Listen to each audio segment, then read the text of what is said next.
ಆತ್ಮೀಯ ವಿದ್ಯಾರ್ಥಿಗಳೇ, ನಮ್ಮ ಯೂಟ್ಯೂಬ್ ಚಾನಲ್ಗೆ ಸ್ವಾಗತ.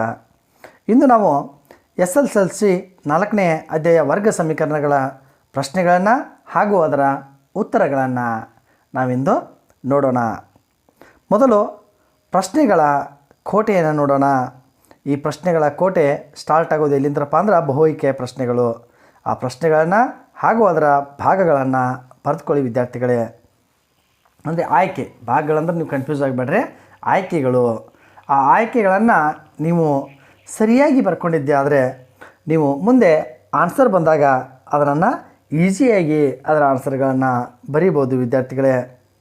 ಈಗ ನೋಡಿರಿ, 1 ಅಂಕದ ಪ್ರಶ್ನೆಗಳು ಅಂದರೆ ಇಲ್ಲಿ ಏನಾಗುತ್ತಪ್ಪ ಅಂದ್ರೆ ಮೊದಲ ನೇರವಾದ ಆನ್ಸರ್ಗಳನ್ನು ಬಯಸಿದರೆ ಇದು ಸ್ವಲ್ಪ ರಿಟರ್ನ್ ಆನ್ಸರನ್ನು ಬಯಸ್ತಾ ಇರುತ್ತೆ, ಅಂದರೆ ಲೆಕ್ಕವನ್ನು ಮಾಡೋದಿರುತ್ತೆ. 2 ಅಂಕದ ಪ್ರಶ್ನೆಗಳು, 2 ಅಂಕದ ಪ್ರಶ್ನೆಗಳನ್ನ ಸರಿಯಾಗಿ ನೋಡ್ಕೊಳ್ಳಿ, ನೋಟ್ ಮಾಡ್ಕೊಳ್ಳಿ. ನೋಟ್ ಮಾಡಿಕೊಂಡು ಇದರ ಉತ್ತರಗಳು ಇದರ ಬೆನ್ ಹಿಂದೆನೇ ಇರುತ್ತೆ. ಅಂದರೆ ಈ ಪ್ರಶ್ನೆಗಳು 73 ಪ್ರಶ್ನೆಗಳು ಎಂಡಾದಪ್ಪ ಅಂದ್ರೆ ನೆಕ್ಸ್ಟು ಇದು ಎಲ್ಲ ಪ್ರತಿಯೊಂದು ಪ್ರಶ್ನೆಗಳ ಆನ್ಸರ್ಗಳು ಇರುತ್ತೆ ವಿದ್ಯಾರ್ಥಿಗಳೇ. ಆ ಆನ್ಸರ್ಗಳನ್ನ ನೀವು ಸರಿಯಾಗಿ ನೋಟ್ ಮಾಡ್ಕೊಳ್ಳಿ. ನೋಟ್ ಮಾಡಿಕೊಂಡು ನಿಮಗೆ ಬರೆದಂಥ ಕೆಲವೊಂದು ಸಮಸ್ಯೆಗಳು ಇರ್ತಾವೆ. ಆ ಸಮಸ್ಯೆಗಳನ್ನು ಪದೇ ಪದೇ ಪದೇ ಮತ್ತೆ ಮತ್ತೆ ಮತ್ತೆ ಬಿಡಿಸ್ರಿ. ಮತ್ತೆ ಮತ್ತೆ ಬಿಡಿಸೋದ್ರಿಂತ ನಮಗೇನಾಗುತ್ತಪ್ಪ ಅಂದ್ರೆ ಆ ವಿಷಯದ ಆ ಸಮಸ್ಯೆಯ ದೃಢೀಕರಣ ಆಗುತ್ತೆ. ಅಂದರೆ ಅದರಲ್ಲಿ ನಮಗೆ ಏನು ಕನ್ಫ್ಯೂಸ್ ಆಗ್ತಿದೆ, ಯಾವುದು ನಮಗಲ್ಲಿ ತೊಂದರೆಯನ್ನು ಉಂಟು ಮಾಡ್ತಿದೆ, ಅದು ನಮಗೆ ಸರಳ ಆಗುತ್ತೆ ವಿದ್ಯಾರ್ಥಿಗಳೇ. ಇದೇ ಟ್ರಿಕ್ಕನ್ನು ನಾವು ಪ್ರತಿಯೊಂದು ಲೆಕ್ಕಗಳಲ್ಲಿ ಕೂಡ ನಾವು ಇನ್ವಾಲ್ವ್ ಮಾಡ್ತಾ ಅದನ್ನು ಹೋದ ಹಾಗೆ ನಮಗೇನಾಗುತ್ತೆ, ಗಣಿತ ಸರಳವಾಗುತ್ತೆ. ಯಾಕಂದರೆ ಗಣಿತ ಕೆಲಸ ಬಯಸುತ್ತೆ. ನಾವು ಓದ್ತೀನಿ, ಬಾಯ್ಪಾಠ ಹಾಕ್ತೀನಿ, ಬಾಯ್ಪಾಠ ಹಾಕಿ ಬರಿತೀನಿ ಅಂದರೆ ಗಣಿತ ಬರೋಂಗಿಲ್ಲ, ಅಷ್ಟು ಈಸಿಯಾಗಿ ಬರೋದಿಲ್ಲ, ಅಷ್ಟು ಈಸಿಯಾಗಿ ನಮಗೆ ಮೈಂಡಿಗೆ ಅದು ಸೇರೋದಿಲ್ಲ. ಯಾವಾಗ ನೀವು ಅದನ್ನು ಬಿಡಿಸೋಕೆ ಸ್ಟಾರ್ಟ್ ಮಾಡ್ತೀರಿ ನೋಡಿರಿ, ಆನ್ಸರ್ಗಳು ಬಂದು ಆನ್ಸರ್ಗಳನ್ನ ನೋಡ್ತಾ ಹೋಗ್ರಿ. ಯಾವಾಗ ನೀವು ಗಣಿತನ ನಿಮ್ಮ ಸ್ವಯಂ ಇಚ್ಛೆಯಿಂದ ಸ್ವಂತ ಬುದ್ಧಿಯನ್ನು ಓಡಿಸ್ತಾ ಆ ಸಮಸ್ಯೆಗಳಿಗೆ ಪರಿಹಾರವನ್ನು ಎಂದು ಕಂಡುಕೊಳ್ಳೋಕೆ ಸ್ಟಾರ್ಟ್ ಮಾಡ್ತೀರೋ ಆವಾಗ ನಿಮಗೆ ಗಣಿತ ಏನಾಗುತ್ತಪ್ಪ ಅಂದ್ರೆ ತುಂಬ ಸರಳ ಆಗುತ್ತೆ ವಿದ್ಯಾರ್ಥಿಗಳೇ, ತುಂಬ ಸರಳ ಆಗುತ್ತೆ. ಆದ ಕಾರಣ ಮೊದಲು ಪ್ರಶ್ನೆಗಳನ್ನ ಬರೆದುಕೊಳ್ಳಿ. ಆ ಪ್ರಶ್ನೆಗಳಿಗೆ ಸಂಬಂಧಪಟ್ಟಂಥ ಆನ್ಸರನ್ನು ನೀವು ಮೊದಲು ಸ್ವಂತ ಲೆಕ್ಕವನ್ನು ಬಿಡಿಸ್ರಿ. ಅದೇನಾದರೂ ನಿಮಗೆ ಮಿಸ್ಟೇಕ್ ಆಗಿದ್ರೆ, ಗೊಂದಲ ಅನಿಸಿದರೆ ನೀವು ಅವಾಗ ಏನು ಮಾಡಿರಿ, ಆನ್ಸರ್ ಕೇಳಿ ನೋಡ್ಕೊಡ್ರಿ. ಅವಾಗೂ ನಿಮಗೆ ಅರ್ಥ ಆಗಲಿಲ್ಲಪ್ಪ ಅಂದ್ರೆ ಒಂದು ನಿಮ್ಮ ಕ್ಲಾಸ್ ಟೀಚರ್ಗಳನ್ನ, ಮ್ಯಾಥ್ಸ್ ಟೀಚರ್ಗಳನ್ನ ಕೇಳ್ರಿ. ಇಲ್ಲಪ್ಪ ನಮಗೆ ಕೇಳೋಕೆ ಅಂಜಿಕೆ ಬರುತ್ತೆ, ಅವ್ರಿಗೆ ಆಲ್ರೆಡಿ ಹೇಳಿದಾರ ಅನ್ನುವಂಥ ಫೀಲಿಂಗ್ ಏನಾರು ಇದ್ರೆ, ಅಥವಾ ನಾವು ಮತ್ತೊಬ್ಬರ ಮುಂದೆ ನೋಡಿರಿ ಬರಲಾರ್ದ ವಿಷಯವನ್ನು ಇದನ್ನು ನೆನಪಿರ್ಬೋದು. ಬರಲಾರ್ದ ವಿಷಯವನ್ನು ಕೇಳಬೇಕಾದ್ರೆ ಸಂಕೋಚವನ್ನು ಪಟ್ಕೋಬಾರ್ದು. ಅದು ನಮ್ಮ ಸರೇ ಇರ್ಬೋದು, ನಮ್ಮ ಸಹಪಾಠಿಗಳೇ ಇರ್ಬೋದು. ಸಹಪಾಠಿಗಳು ಲೇಡೀಸ್ ಇರ್ಬೋದು, ಬಾಯ್ಸ್ ಇರ್ಬೋದು. ನಮಗೆ ಬರಲಾರ್ದನ್ನ ವಿಷಯವನ್ನು ನಾವು ತಿಳ್ಕೊಬೇಕಷ್ಟೇ. ನಮ್ಗೆ ಯಾರಿಂದಾರ ತಿಳ್ಕೊವಲ್ಲಿವಿ. ಅದು ವ್ಯಕ್ತಿ ಅವರು ಇವರು ಅದು ಇದು ಅಂತಿಲ್ಲ. ನಮಗೆ ಬೇಕಾದಂಥದ್ದು ನಮ್ಗೆ ಎಲ್ಲಿಂತ್ರನೇ ಸಿಗಲಿ ಅದನ್ನು ಸರಿಯಾಗಿ ನಾವು ಬಳಸ್ಕೋಬೇಕು. ಅವ್ರ ಜ್ಞಾನವನ್ನು ಸರಿಯಾಗಿ ಬಳಸ್ಕೊಂಡು ನಾವು ನಮ್ಮ ಸಮಸ್ಯೆಗೆ ಪರಿಹಾರವನ್ನು ಕಂಡುಕೋಬೇಕು ವಿದ್ಯಾರ್ಥಿಗಳೇ. ಅಕಸ್ಮಾತ್ ನಿಮಗೆ ಅಲ್ಲಿ ಪರಿಹಾರವನ್ನು ಸಿಗಲಿಲ್ಲಪ್ಪ ಅಂದ್ರೆ ಕಾಮೆಂಟ್ ಬಾಕ್ಸ್ನಲ್ಲಿ ಕಾಮೆಂಟನ್ನು ಮಾಡಿರಿ. ನಿಮಗೆ ಯಾವ ಲೆಕ್ಕಗಳು ಬರೋಂಗಿಲ್ಲ ಅವುಗಳನ್ನ ಏನು ಮಾಡ್ಕೊಂಡಪ್ಪ ಅಂದ್ರೆ ಸವಿವರಣೆಯೊಂದಿಗೆ ಅಂದರೆ ಯಾವ ರೀತಿ ಸ್ಟೆಪ್ ಬೈ ಸ್ಟೆಪ್ ಯಾವ ರೀತಿ ಬಿಡಿಸ್ಕೋತಾ ಹೋಗಬೇಕು ಅನ್ನೋದನ್ನು ನಾನು ಬೇಕಾದ್ರೆ ನಿಮಗೆ ಅವಶ್ಯಕತೆ ಇದ್ದರೆ ಬಿಡಿಸಿ ನಾನೊಂದು ವಿಡಿಯೋ ಮಾಡಿ ಕಳಿಸ್ತೇನೆ ವಿದ್ಯಾರ್ಥಿಗಳೇ.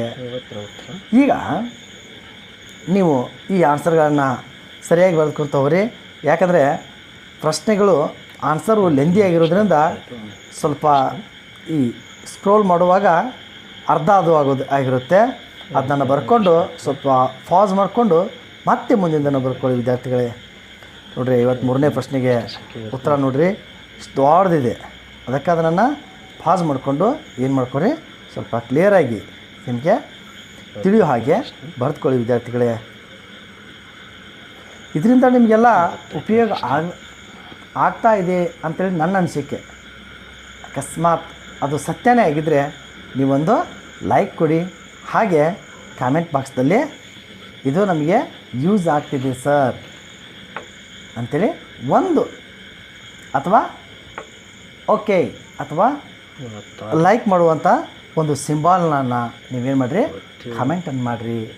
ನಿಮ್ಮ ಲೈಕು ಮತ್ತು ಕಾಮೆಂಟು ನಮಗೆ ಮುಂದಿನ ನಿಮಗೆ ಅವಶ್ಯಕತೆ ಇರುವಂಥ ಲೆಸನ್ಗಳ ಪ್ರಶ್ನೋತ್ತರಗಳನ್ನು ನಾವು ವಿಡಿಯೋ ಮಾಡೋದಕ್ಕೆ ಸಹಾಯವಾಗುತ್ತೆ ವಿದ್ಯಾರ್ಥಿಗಳೇ. ಇದರಲ್ಲಿ ಏನಾದರೂ ವಿಡಿಯೋ ಕ್ಲಿಯರ್ ಇಲ್ಲ ಅಂದ್ರೆ, ಏನೋ ಸಮಸ್ಯೆ ಇದ್ದರೂ ನೀವು ನನಗೆ ತಿಳಿಸಿ, ಅಂದರೆ ಅದನ್ನು ಪರಿಹರಿಸೋ ಕೆಲಸವನ್ನು ನಾನು ಮಾಡ್ತೀನಿ ಅಂತ ಹೇಳ್ತೀನಿ ವಿದ್ಯಾರ್ಥಿಗಳೇ. ಸರಿ, ನೋಡ್ತಾ ಹೋಗ್ರಿ. 62ನೇ ಪ್ರಶ್ನೆ, 61ನೇ ಪ್ರಶ್ನೆಯಲ್ಲಿ ಮುಗೀತು. 62ನೇ ಪ್ರಶ್ನೆ ನೋಡಿರಿ, ಇವು 4 ಮಾರ್ಕ್ಸಿನ ಅಂದರೆ ಕಠಿಣತೆಯ ಮಟ್ಟಕ್ಕೆ ಸಂಬಂಧಪಟ್ಟಂಥ ಪ್ರಶ್ನೆಗಳು ವಿದ್ಯಾರ್ಥಿಗಳೇ. ಈಗ ನಮ್ಮ ಶಾಲೆಗಳಲ್ಲಿ ನಮಗೇನು ಮಾಡ್ತಾರೆ, 3 ಮಾರ್ಕ್ಸಿನ 4 ಮಾರ್ಕ್ಸಿನ ಅದಾವ ಕಠಿಣತೆಯ ಮಟ್ಟಕ್ಕೆ ಸಂಬಂಧಪಟ್ಟಂಥ ಪ್ರಶ್ನೆಗಳು. ನಮಗೆ ಪ್ರಶ್ನೆಗಳನ್ನ ಕೊಡ್ತಾರೆ, ಟೀಚರ್ಸು ಸ್ಕೂಲಲ್ಲಿ ಹೇಳಿರ್ತಾರೆ. ಕೆಲವೊಂದಕ್ಕೆ ನಮಗೆ ಆನ್ಸರ್ಗಳು ಬರೋಂಗಿಲ್ಲ, ಯಾಕಂದರೆ ಅಭ್ಯಾಸವನ್ನು ಬಿಟ್ಟು ಪ್ರಶ್ನೆಗಳು ಬಂದಿದ್ದು ಅಂದ್ರೆ ಅವಾಗ ಗೊಂದಲ ಆಗುತ್ತೆ. ಅದಕ್ಕಾಗಿ ಈ ಪ್ರಶ್ನೆ ಕೋಟೆಯನ್ನು ನೀವು ಸರಿಯಾಗಿ ಬಳಸ್ಕೊಂಡಿದ್ದೆ ಆದರೆ ನಿಮ್ಮ ಘಟಕಗಳ ನಂತರ ತೆಗೆದುಕೊಳ್ಳುವ ಘಟಕ ಪರೀಕ್ಷೆ ಹಾಗೂ FA ಪರೀಕ್ಷೆಗಳು ಜೊತೆಗೆ essay ಇನ್ಕ್ಲೂಡಿಂಗ್ ನಿಮ್ಮ ಪ್ರಿಪ್ರೇಟರಿ ಹಾಗೂ ಎನ್ಯುವಲ್ ಎಕ್ಸಾಮ್ಗೆ ಅತ್ಯಂತ ಉಪಯುಕ್ತವಾದಂಥ ಸೋರ್ಸ್ ಇದಾಗಿರುತ್ತೆ ಅಂತ ಹೇಳಲು ಇಚ್ಛೆಪಡುತ್ತೇನೆ ವಿದ್ಯಾರ್ಥಿಗಳೇ.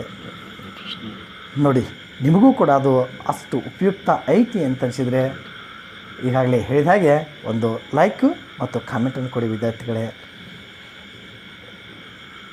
ಓಕೆ ವಿದ್ಯಾರ್ಥಿಗಳೇ, ನೋಡ್ಕೊಳ್ಳಿ 72ನೇ ಪ್ರಶ್ನೆ. ಇನ್ನು 72ನೇ ಪ್ರಶ್ನೆ ಉತ್ತರವನ್ನು ನೋಡ್ಕೊಳ್ಳಿ. ಇನ್ನು ಕೇವಲ ಒಂದು ಪ್ರಶ್ನೆ ಇದೆ, 73. ಆ 73ನೇ ಪ್ರಶ್ನೆ ಉತ್ತರವನ್ನು ನೋಡ್ಕೊಳ್ಳಿ. ಇಲ್ಲಿವರೆಗೂ ನಮ್ಮ ವಿಡಿಯೋನ ವೀಕ್ಷಿಸಿದ್ದಕ್ಕಾಗಿ ಧನ್ಯವಾದಗಳು.